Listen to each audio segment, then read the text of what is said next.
Atenção! Começa agora uma teleaula de Geografia do Ensino Fundamental. Você vai assistir a teleaula de número 4. Bons estudos!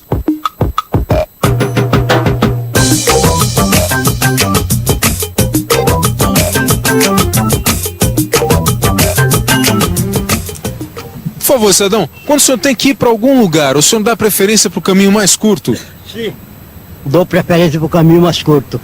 Pelo caminho mais curto. Mais curto. Como é que o senhor faz para descobrir qual que é o caminho mais curto entre dois lugares? Eu tenho que olhar a quilometragem pelo guia, né? Ou eu olho no mapa, né, no guia, ou me informo com as pessoas. Pode bastante. Obrigado. E você, o que acha? Será que um guia ou um mapa podem ajudar mesmo a gente a descobrir qual o melhor caminho entre dois lugares? Tá em dúvida?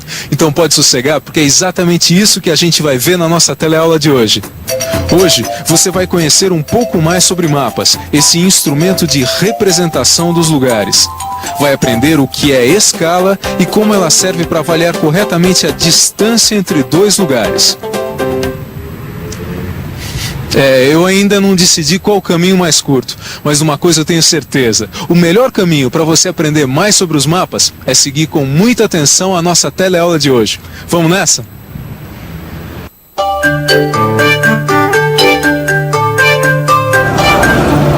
O melhor itinerário, o caminho mais curto. Esse também é um dos meus problemas. Eu já consigo encontrar no guia qualquer rua com a maior facilidade, mas eu ainda tenho uma dúvida. Qual o caminho mais curto entre dois lugares? O Pedro me disse que essa informação também consta do guia. É isso mesmo. Eu vou te explicar. O negócio é o seguinte... Calma, Pedro. Nós já conhecemos o problema, mas o pessoal não conhece ainda, né? Claro.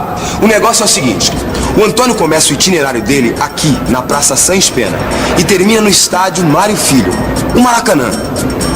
Ele quer saber se o caminho mais curto é pela Avenida Maracanã ou pela Rua Barão de Mesquita. Pois então, Antônio, com a ajuda dessa réguinha aqui, eu medi os dois itinerários e cheguei à seguinte conclusão. Pela Rua Barão de Mesquita, o percurso é uns 100 metros mais curto. Você mediu a distância no mapa, Pedro? Mas peraí, você está querendo me dizer que existe uma relação entre a distância no mapa e a distância real? Claro que existe. Todo mapa deve manter uma relação de tamanho entre o desenho e a realidade. Isso se chama escala. Para ser mais preciso, porque a gente está falando de mapa, escala cartográfica.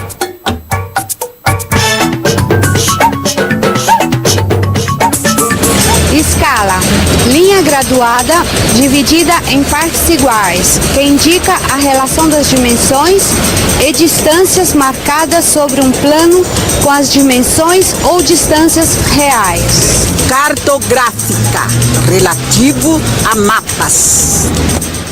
A escala cartográfica é um dos elementos básicos do mapa. Você já pensou se a gente tivesse que representar todos os lugares no seu tamanho real? Não ia dar pé, não é mesmo? É graças à escala que a gente pode representar toda essa cidade, por exemplo, nesse papel que cabe no pequeno espaço da minha prancheta. E o mapa é uma ferramenta muito útil justamente porque você pode levar de um lado para o outro, para cima e para baixo, sem perder as informações que estão contidas nele. E isso só é possível porque todo mapa possui uma escala que mostra a proporção que existe entre o mundo real e a sua representação esquemática no papel. Um jeito bem fácil de entender esse negócio de escalas é a planta de uma casa. Quando um mestre de obras vai tocar uma construção, ele se baseia numa planta, que é um desenho feito pelo engenheiro ou pelo arquiteto. Como esse daqui, olha. E como é que o mestre de obras sabe quanto mede a frente, os fundos, qual é o tamanho dos cômodos dessa construção?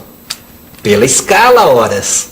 Olhando aqui só para essa planta, você sabe me dizer quais vão ser as dimensões da obra? Sim. Então me diz, por exemplo, quanto vai ter essa obra aqui de frente? 20 metros. 20 metros. E como é que você consegue descobrir esse valor? Esse desenho, existe uma escala que é 1/50. É só você medir a dimensão no desenho e multiplicar por 50. Perfeito, entendeu o esquema? É muito simples, olha, essa planta aqui está na proporção 1/50, ou seja, cada centímetro aqui no desenho corresponde a 50 centímetros no terreno. No caso aqui da frente, que tem 40 centímetros na planta, na realidade ela vai ter 40 vezes 50, que dá 2.000 centímetros ou 20 metros. Agora, como é que eu sei que essa planta aqui está na proporção 1:50? É por causa dessa indicação aqui embaixo, olha, é uma fração, 1/50. Nos mapas, essa fração aqui também pode aparecer da seguinte forma. Essa maneira de indicar a proporção é chamada de escala numérica. Escala numérica. Tô começando a entender. Ô Pedro, só que esse mapa aqui não tem escala numérica, não. Será que é 1/50 também? Dá uma olhada pra mim. Pera aí. Ó, no caso do guia, aqui ó, a escala fica aqui ó, antes dos mapas, tá? Veja só então, escala numérica, 1/12.300. Quer dizer, cada unidade de medida vale 12.300 unidades de medida na realidade. Tá, mas peraí. Que unidade de medida? É metro, centímetro, é polegada, o que é? Qualquer uma, entendeu? O que é importante é você manter a mesma proporção. Aqui eu usei centímetros, então o resultado foi em centímetros. É, mas essa unidade de distância medida em centímetros fica meio esquisito, né, Pedro? Mas aí é só você reduzir o valor para a medida mais adequada. Para as distâncias que a gente anda, o melhor é metros ou quilômetros. Quer ver só? Olha aqui. Vamos calcular o tamanho dessa rua. Rua Major Ávila. Ela tem mais ou menos 4,2 centímetros. Para saber quanto ela mede de verdade, tem que multiplicar por 12.300, que é o valor dado pela escala. Resultado, 51.660 centímetros. Para transformar em metros, é só dividir por 100. Ou seja, essa rua tem 516,6 metros. Ou melhor ainda, aproximadamente 520 metros. Já matei a charada. Para saber qual o caminho mais curto, você mediu as distâncias dos itinerários.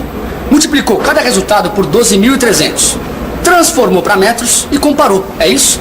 Não é uma barbada? O importante é você saber que a unidade de medida usada para medir a distância no mapa é a mesma unidade de medida que você vai obter quando você multiplicar pelo valor da escala numérica.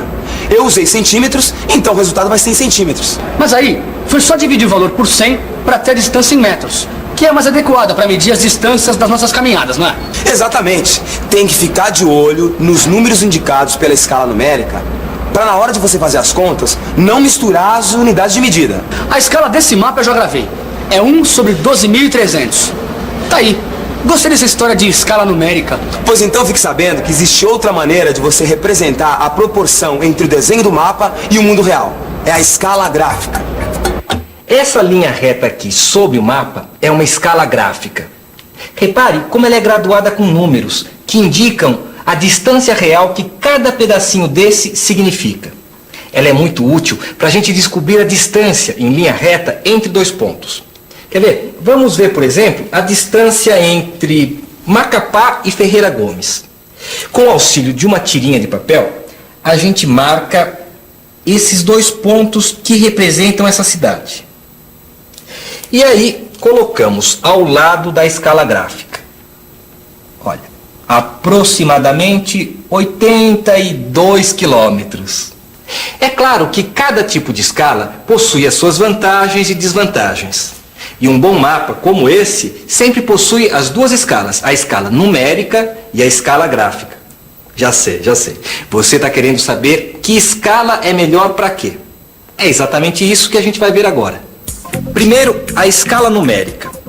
Como é de fácil padronização, ela é muito útil para fazer cálculos repetidos, como é o caso do tamanho das paredes de uma casa em uma planta de construção, para descobrir o número de tijolos necessários. A escala numérica também serve para determinar a distância entre dois povoados ou a área de uma plantação, que estão representadas em uma carta topográfica. Carta topográfica nada mais é do que um mapa detalhado dos lugares, com muitas informações sobre os municípios brasileiros.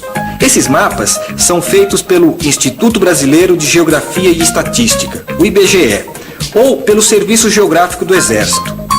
Repare que essas cartas topográficas apresentam a escala gráfica. A vantagem dessa escala é que o mapa pode ser ampliado ou reduzido, sem perder sua proporção com o mundo real.